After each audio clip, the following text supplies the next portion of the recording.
for the Hospital Research Foundation Group. I am a proud business owner of Adelady and Hello SA, and I'm also someone who's been affected by cancer too many times. I've lost all 4 grandparents to bowel cancer and prostate cancer. My mum was diagnosed with breast cancer 7 years ago, and my father-in-law passed away in January from prostate cancer. So I am here and I'm partnering with the Hospital Research Foundation because I hate cancer, like the rest of us in this room, and this insidious disease needs to stop, and that's why I'm so passionate about research.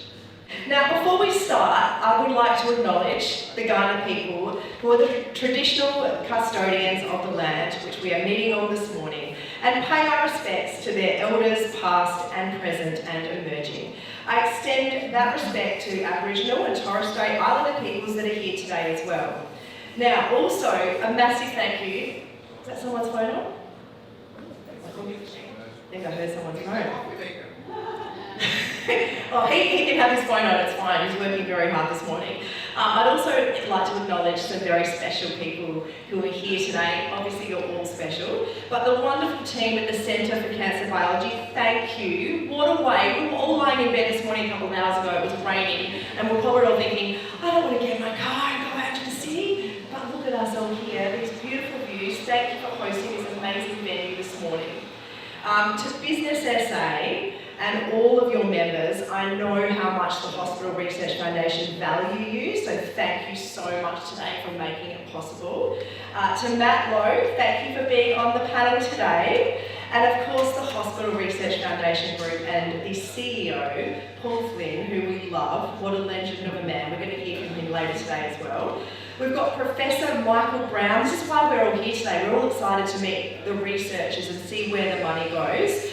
Professor Michael Brown from the Centre for Cancer Biology and Royal Adelaide Hospital, who is doing amazing work with cancer. We can't wait to hear everything that he's doing in just a second. We've also got, where is she? There she is, beautiful Professor Natasha Harvey, who's going to chat to us shortly as well. Now, this is the networking breakfast to fight cancer, and as someone who has been very closely affected by cancer, I know how important it is to invest money into research here in South Australia. One of the things that we do as a business owner with Adelady is we do a longest table event. Have you guys heard of a longest table event with Hospital Research Foundation Group? So we've been doing it for 7 years. I feel like as a business owner and a person, you have a social responsibility to give back. And for us, it was really important to give back to something that's authentic to us. And both of Lauren, my co-host, and my business partner, both of our mums had breast cancer. So it was the perfect way to give back and invest money into research. And these guys have been incredible. And over the last 7 years, I think we've just ticked over $400,000 for research, which is amazing. What I love, thank you, is that you see where the money goes. We meet the researchers that are employed here to do the research from that money. We see the machines that we've bought with that money. It's absolutely fantastic, and I can't recommend it enough as a business owner.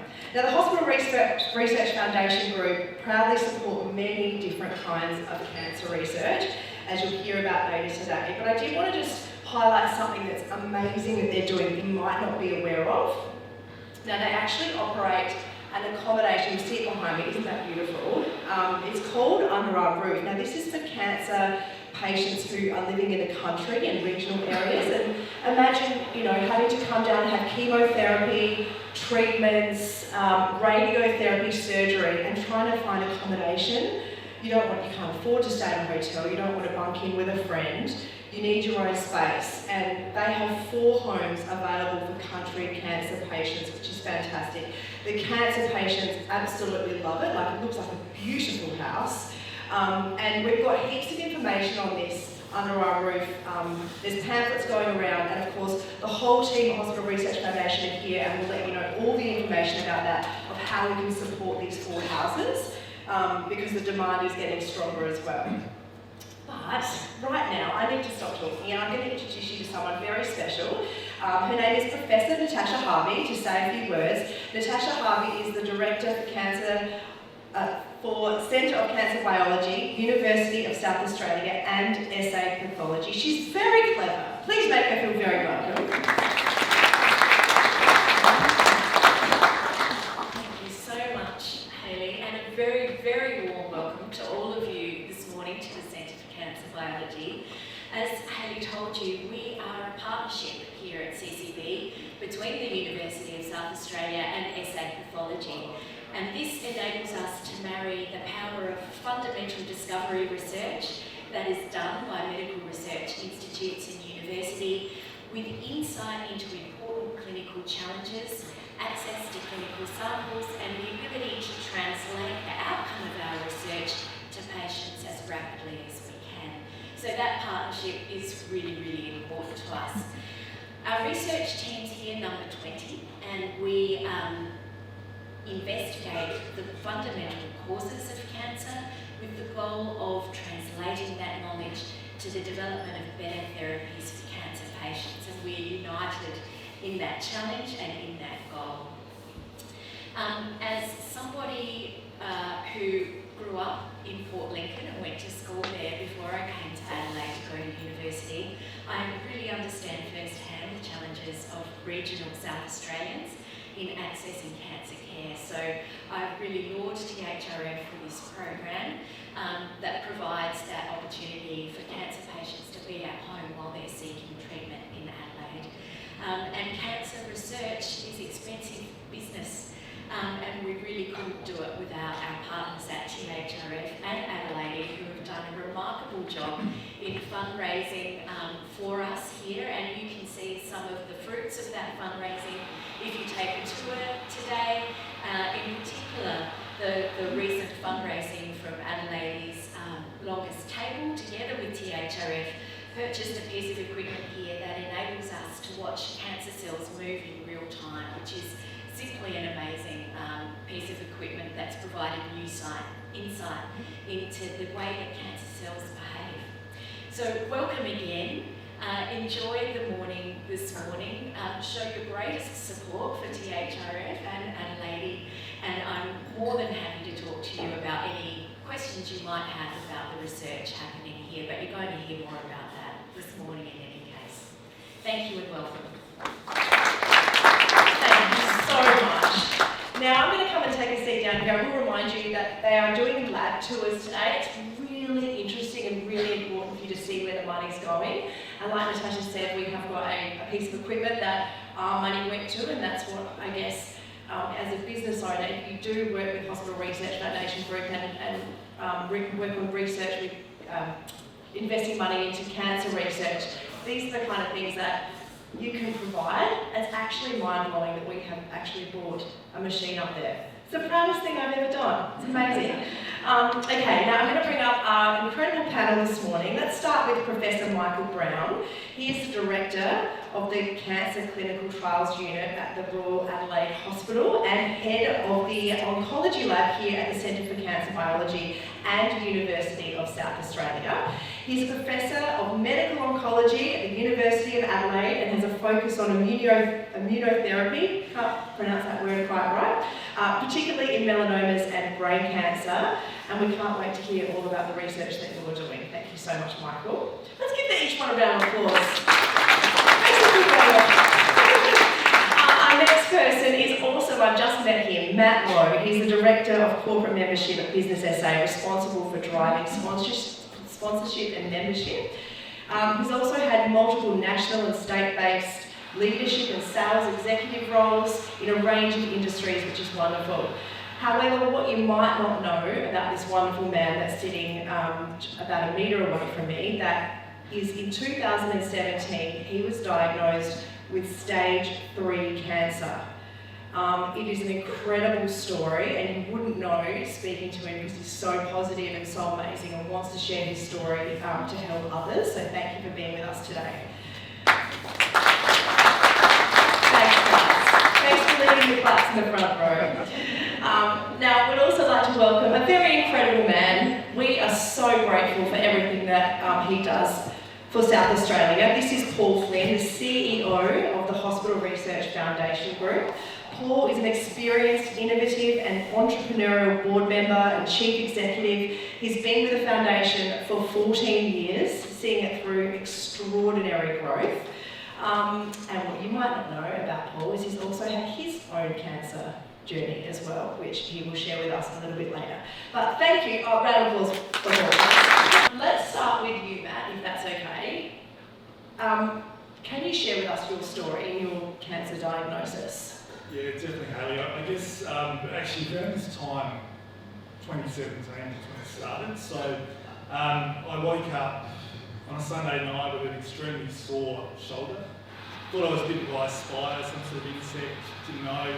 Typical Aussie male, I'll just go back to sleep, go back to work tomorrow and it should be right sort of thing. And then what happened was, I did have the foresight though to book in and see my GP that afternoon. So I went to work, went to the GP. He said, look, I don't want to alarm you, and as soon as you hear that, you go, okay, it's time to be alarmed. Anyway, he said, look, I'm going to send you to St Andrews. We'll keep, just for precaution, we'll do a lymph scan for you, lymph node scan, and also a chest x-ray, which we did. The lymph node scan came back fine, which was great. I was really pumped about that. And then there was a delay, and then eventually the results came back on the chest x-ray. And it turned out that I ended up having a tumour the size of a mobile phone sitting behind my heart. So at that stage, I don't look like it now, but back in those days I was running quite regularly in the mornings and by myself at the Oval, and I was told subsequently that if it wasn't for that diagnosis, I probably would have had a heart attack at the Oval by myself 4 weeks later. So then it just sort of snowballed from there. So once the diagnosis occurred, saw a whole lot of specialists, ended up going through 8 surgical procedures in 13 weeks, including a 12-hour operation where I sad to say I passed away twice in the operating table. And if it wasn't for the great work of the surgeons at hand, I probably wouldn't be here talking to you all today. So went through that. Because of the proximity of the cancer to my heart, I had to have pretty much an open heart surgery to do that. So they cut through my sternum.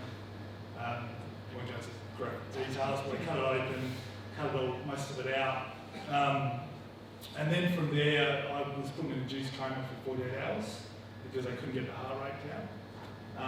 And then in ICU for 4 days, which again, the heart was a real concern. So it was basically doing the equivalent of you doing 3 marathons. If you imagine that, my heart just wouldn't stop. It was at a level that just couldn't come down at normal rates. So had a whole lot of medical treatment, had my heart shot back into rhythm, which wasn't pleasant. And then got through all that, went back to the ward, and then thankfully got out, the heart came down, heart rate came down, which was really great. And then had a bit of a break, and then went to 4 rounds of chemotherapy. Look, my story is probably not, it's very similar to a lot of other people, and I've spoken to a lot of people in this room who have been through similar journeys. It was really challenging, particularly, saying to my mother Christmas Day, that look, Mum, I need to borrow your clippers because I've got to cut my hair because it's falling out the morning of Christmas. So that was really hard, but yeah, I'm here now. And look, it's an absolute privilege to be in front of all of you today and sitting alongside these 2 gentlemen because, without the work that they do, I wouldn't be here, to be brutally honest with you. So very, very happy to, not only for myself to be involved the last couple of years with Paul and his team, but also to have businesses that are involved as well, and all their members. And I imagine, obviously how horrific for your family, but this would have changed your outlook on medical research, right? Here in South Australia, and the need for it. Oh, look, to be brutally honest, without being too dramatic, and I wouldn't be here without it. So, the amazing work that Paul and his colleagues and, the surgeons, I just wouldn't be here. So, we've come such a long way in 15, 20 years. 20 years ago, if you heard the word cancer, you thought it was a death sentence. So, I'm living proof at the moment, 6 years on, that that's not the case. No, and there's other people in the room. My friend Robin that I've just met, there's a lot of people who are cancer survivors or have been affected. It's Can you just raise your hands if you know someone that had cancer but has survived? That's at least half the people in the room. So thank you for sharing your story. It's so powerful. Now, let's go to Michael. Thank you first up for everything that you're doing for South Australia. Can you tell us more about the research that you're leading here? Sure. Thank you very much for your story. I treat patients at the Royal Adelaide Hospital, and so it's that sort of story is not unfamiliar to me. And that's probably in time with something Paul said earlier. It's about unmet need. It's about identifying something where you might make a contribution. And that's why I do both. That's why I run a lab and why I see patients is because I can see there's a new wave of immunotherapy, which is my biggest interest, which has happened really in the last 10 years. It's now available in Australia. It's PBS subsidised. There's another sort of immunotherapy called chimeric antigen receptor T-cell therapy, T-cell therapy, also now subsidised by the federal government. Very expensive. All of it's very expensive actually. Many of these treatments are hundreds of thousands of dollars a year. But they are, I think, providing the first glimmer that we can use the immune system to cure this. So that's very motivating in anything you do. And so we've had the opportunity to work with one kind of immunotherapy called CAR T-cell therapy and to start 2 clinical trials. So one in adults, one in children. That is so amazing. And you wouldn't be able to do what you do without people like the Hospital Research Foundation Group. True. You need the money, and it's ongoing, it's never ending, is it? He's watching me like a hawk. He watches everyone like a hawk. Paul, let's go to you. The Hospital Research Foundation Group actually funds a lot of these clinical trials that we're talking about, or seed funds. The step before they've reached clinical trials, which I'm just learning about as well. And I've heard firsthand from so many researchers that I've met over the last 7 years that without your funding, things like this literally wouldn't be able to happen.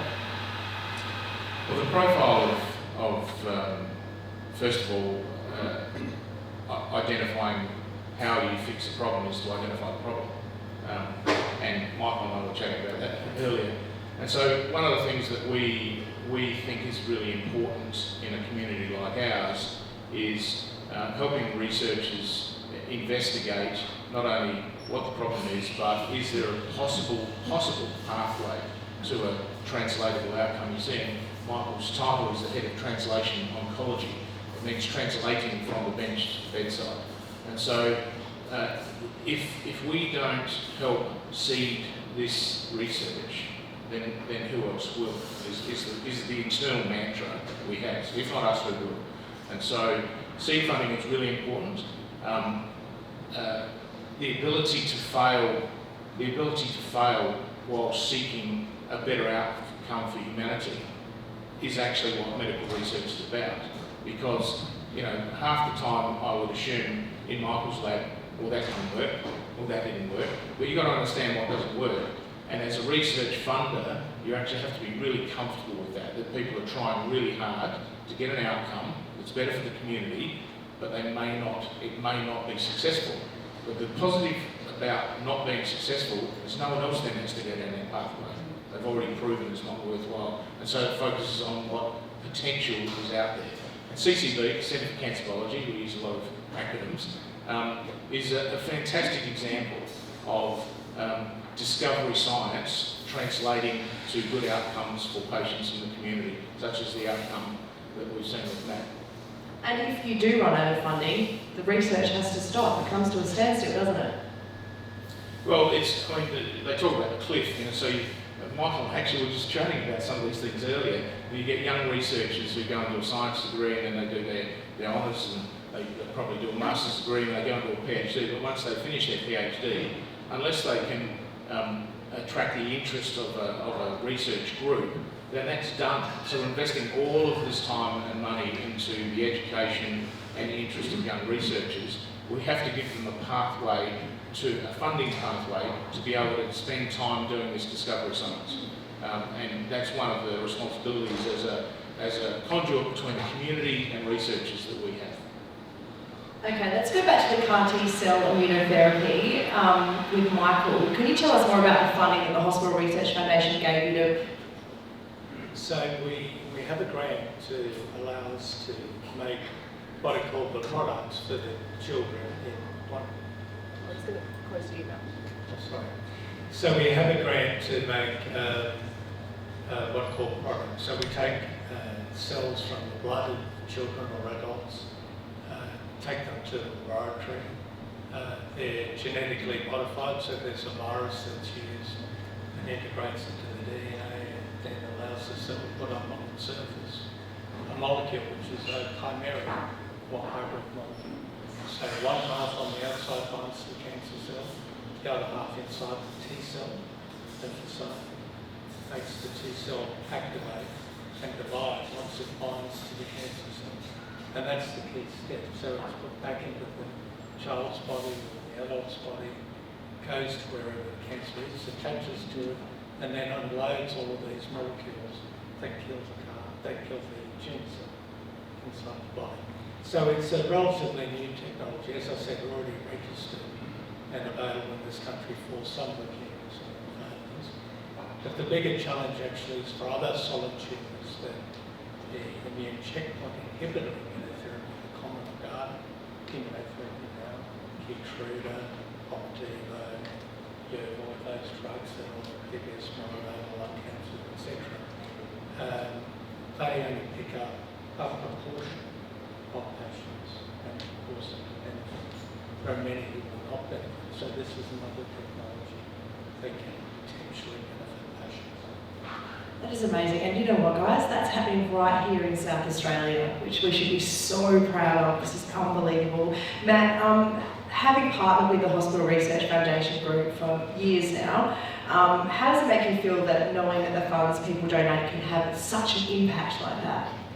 I'm blown away. Like, I mean, like I said, as you alluded to before, like we've worked now, I think, just over 2.5 years with that organisation. Paul has done an amazing job, and whether it's support services or whether it's treatment, research.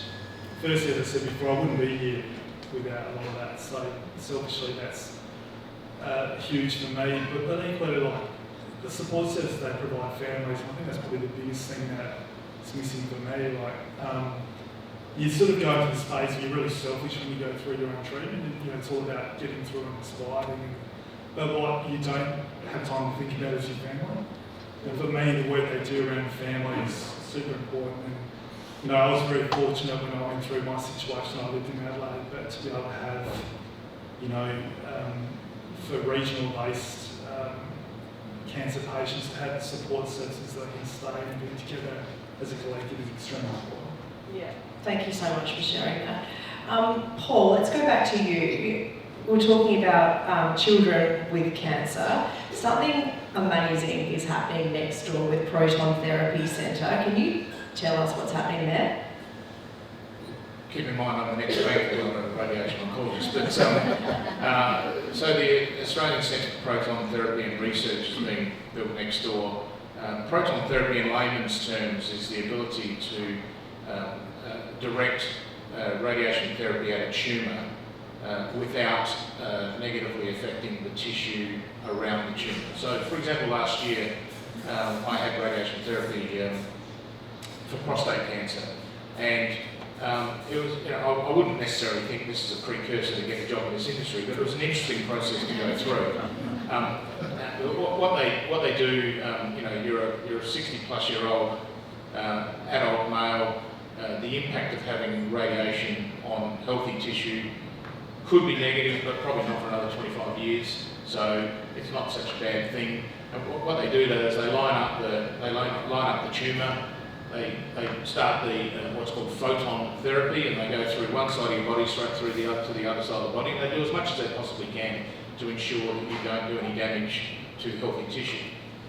But then take that and put it in a child, okay, where that child, you want the child to live for another 80 years, and you're treating a tumour that has a lot of healthy tissue around it, and sometimes a tumour that is hard to reach.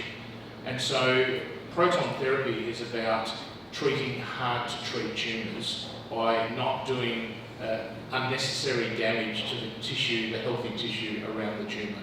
It's amazing technology, and if you get an opportunity to do a tour when it opens, you will be blown away by it. Now, South Australia is going to be the only proton therapy centre in Australia for at least 5 to 7 years. It's a huge investment of money. The federal government has already said they're not going to do it again. Most state governments have said we're not going to spend this sort of money. And in talking to people around the country at the various universities and medical schools, they've been talking about Adelaide as a centre for proton therapy as if it's already operating. So my colleague Ronnie Marshall spoke to me a couple of years ago and said, there's this online conference going on, you might want to just log in and listen to what they're talking about. And it was Steve Weston, the former Executive Director of South Australian Health and Medical Research Institute, talking about the development of proton therapy and the new centre. And after he finished, he said, is there any questions? Of course, it's in the middle of COVID, so it's an online conference. And I just said, well, how can we help? And one of the really curious things about funding of medical research is people love to fund equipment, but they hate to fund people. Okay? And so what they've done is they've funded the building, they've funded all of the equipment, they hadn't funded the people to set the building up. And so there was a shortfall of about $3 or so million in getting the oncologists and the physicists time to be able to do all the pre-planning to actually see their first patient next year. So we said, well, that's fine, we'll kick in. And so we funded that. And then there was other opportunities came along where they wanted to try and attract some of the best and brightest from around the world. And so we've committed to further funding. But one of the added benefits of having this centre is it got people thinking about the National Cancer Plan and South Australia's contribution to the National Cancer Plan. And there's been an evolution of centre for comprehensive cancer centres like McCullum in Melbourne. And so South Australia, to be part of the National Cancer Plan and obtain access to those funding, needed to establish a comprehensive cancer centre. So there was therefore a group of people from the health networks and from the university said, look, what are we going to do about this? Just before the last federal election, played off the two governments against each other and said we need $77 million to set this up. They literally tried to outbid each other on it. And so now we've got the opportunity in parallel to the Proton Therapy Centre to develop a comprehensive cancer centre, which will be for South Australia and Northern Territory. And what that simply means, it will help, it won't replace any of these existing fantastic treatment options that people have, but it will help coordinate cancer treatment for South Australians and Northern Territorians. But it'll also, the other thing it'll do, it'll help people who don't have great health literacy. They don't understand the pathways to their doctor or to their specialist. They're not like you and I who read and understand how to go about getting an appointment and sort of thing. That will help people who have poor health literacy getting access to cancer treatment. And that's the whole community. And particularly in the Indigenous space, it'll help that greatly. So for South Australia and Australia, the investment in this precinct by the universities, by the health, by the taxpayer, is going to grow into fantastic outcomes for things like what Michael is doing. The CAR T-cell therapies is amazing. We love working with you guys, but how can people listening today support and maybe work and partner with the Hospital Research Foundation Group? Yeah, look, I think, Hayley, to be honest with you, you're a great example of how they can help. You know, it's the longest table.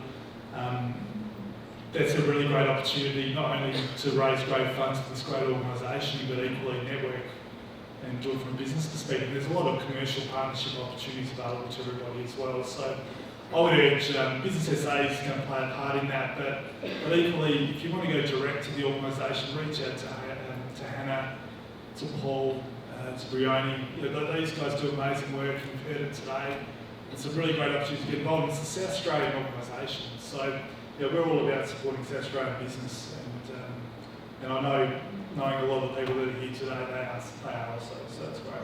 And I also think because you work with so many different cancer research, like not just breast cancer or prostate cancer, there's so many different kinds of cancer, I always feel that it's nice to partner with something and support something that's authentic to you, something that you may have been affected by, whether it's prostate or bowel or whatever it is. These guys, the Hospital Research Foundation, supports so many different kinds of cancer, so it's really important to chat to them personally, get on their website, but I'd say chat to them personally because they're so amazing. Can we just have a round of applause for Paul, Flynn and Michael?